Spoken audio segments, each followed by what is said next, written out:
heartfelt appreciation to Shadakira for granting permission to narrate this story.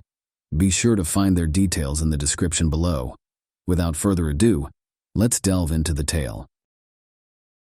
Thir Tribunal wasn't unexpected, but it came much later than he had expected. The human ambassador and the High Commander of humanity's armed forces sat together. The ambassador wore his suit with a fine silver tie. He was calm and patient, his well-groomed hair and carefully maintained skin showing no signs of his actual age. His counterpart had chosen to stick with tradition and wore a fully enclosed face mask with a lightweight combat uniform along with a naval admiral hat. Ambassador Jack Lowesley could see that his friend wasn't happy to be there for the non-stop bouncing of their heel.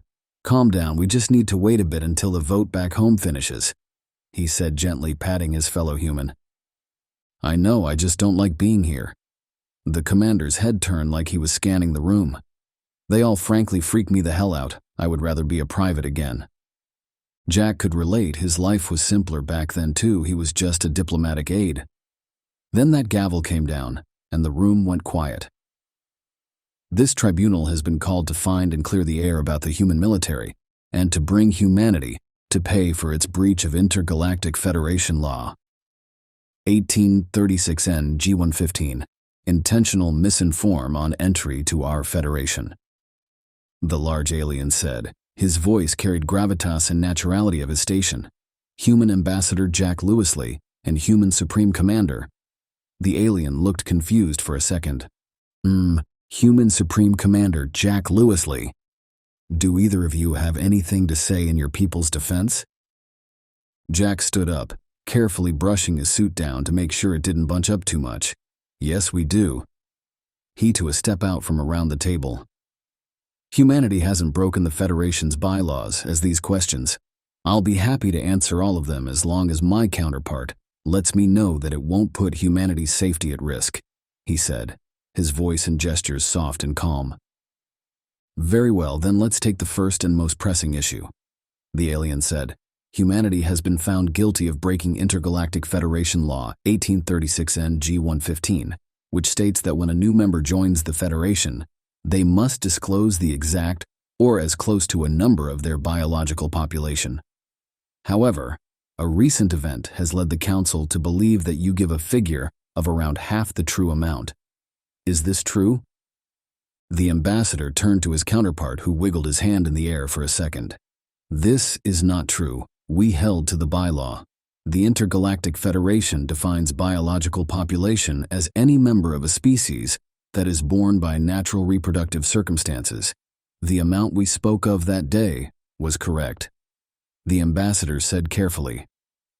"Ambassador, if that is true and considering your people's reproductive timeline, then how do you explain the Human-Darfan War 3 years after you joined?" the alien retorted. "I don't understand," the ambassador said back, maintaining his posture and demeanor. "It was a war. We were attacked and fought back, and won." "Ambassador, according to Darfan, they had killed your population twice over during 3 years. How did you maintain such a war?" The ambassador looked at his counterpart, who was checking his tablet, then looked up and shook his head. "I am sorry, High Justice.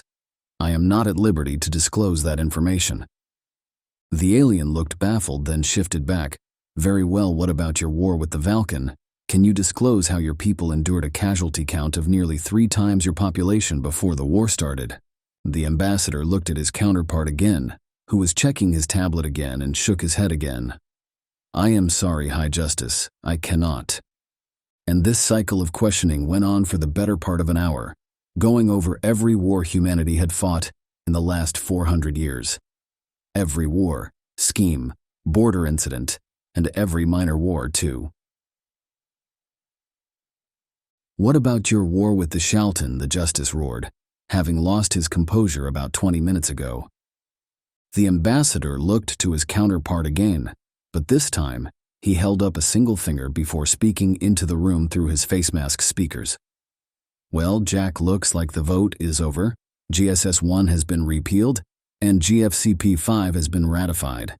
Thank God, because I hate wearing this thing," the High Commander said as he stood up, removed his hat, and took his face mask off. The silence that followed was terrifying. The High Commander and the Ambassador looked exactly alike.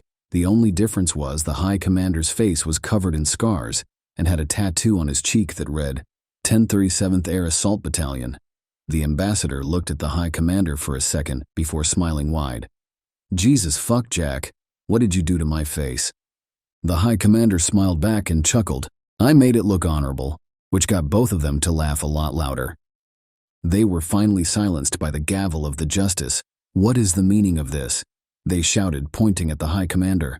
Why are there two ambassadors? The Ambassador looked at the High Commander and gave him a nod before turning to their table to sit down. The High Commander looked up at the Justice and then over to the members of the Federation Senate. There is only one human ambassador in this room, just like there is only one High Commander present too, he said. His voice, now freed from the mask, sounded identical to the Ambassador, but he carried the voice of a man hunted by war and fighting. You see, I am what humanity calls a gene-seed soldier. I am a near-perfect clone of the Ambassador created shortly before his birth and genetically modified to have greater endurance, strength, reflexes, and a less empathic and illogical mindset. The room was silent again as the information sank in. Just as a member of the Senate rose, the High Commander snapped at the movement and continued. My kind are still humans, but we are here in this reality for a much different reason than the Ambassador. We were, are, and will be created to fight humanity's wars. You see, the man who developed the tech believed that the only reason we could advance fast enough was that we are too good at fighting wars. So every gene seed is infertile, has little to no empathy, and is trained from the age of 8 to 18 to fight in every manner of combat. They are then trained in a specialty. I am specialized for large and small tactics. He walked to the front of his table. We do the fighting so the rest can learn, love, live, and develop. And then when we get too old, we are laid to rest in the only part of this reality we hold sacred, on Earth. Well, not really laid, more like dropped from orbit with a knife and a day's worth of combat rations, he said in a cheerful tone. Yep, that Earth, the one we had then turned into an irritated wasteland. Can't wait for my turn. I hope I get to fight a dreadbeast. Jack, I think we should get back on point, the Ambassador said from behind him. Oh, right, yes, also you all know how the Ambassador is all sweet and kind. Well, I am not, the High Commander said, standing back up from his leaning position. In fact, I would go so far as to say I fucking hate every one of you. Slimy, scaly, furry, hairy, bug-eyed aliens. Not 'cause I'm a supremacist, but because you made my job a living hell. We had to fight uphill battles every time we went to war. After the 5th one, my predecessor decided that he couldn't be bothered to ask for aid. Then it was my turn. I kept trying. My better half came before the Senate made the formal request. By the way, the High Commander looked up at the Justice. The war with the Shaltan isn't over. The Justice looked confused. Yeah, turns out they are from a different galaxy. That's why you idiots were losing so badly. You haven't had an uphill fight in I don't care how long. The High Commander reached into his pocket and pulled out a lighter and a cigarette. Without a word, he lit it up. Yeah, the best part of it, we stole all their tech, and we are now in the process of invading their galaxy. As for all that classified information, the reason we can have so many people die is that it is really just my kind being killed, and then having their neural patterns uploaded into a new body a few seconds after death. The tactical and strategic intel is great. Our scouts can just off themselves rather than avoid capture because we still get the intel we need. Also, I am sure you all have reports of highly corrosive material destroying the body and equipment of our soldiers. Yeah, our helmets have built-in neural scanners, he said, as if we were reciting a manual. I myself have died at least 300 times before being transferred to tactical command. Anyways, I'll get to the point. Humanity is done fucking about. As of now, anyone that makes even a snort in the wrong direction will be considered an act of aggression and will be met accordingly. You see, we have surpassed all of you now. We don't need to tail behind you and hope that we get something. Or worst yet, get taxed like crazy by you for expanding our territory on our own. He took a long pull and let out a puff of smoke. If you want something, you come to him and ask. No beg for it. If you attack us, we will dismantle your government and let the rest of you pick over the remains.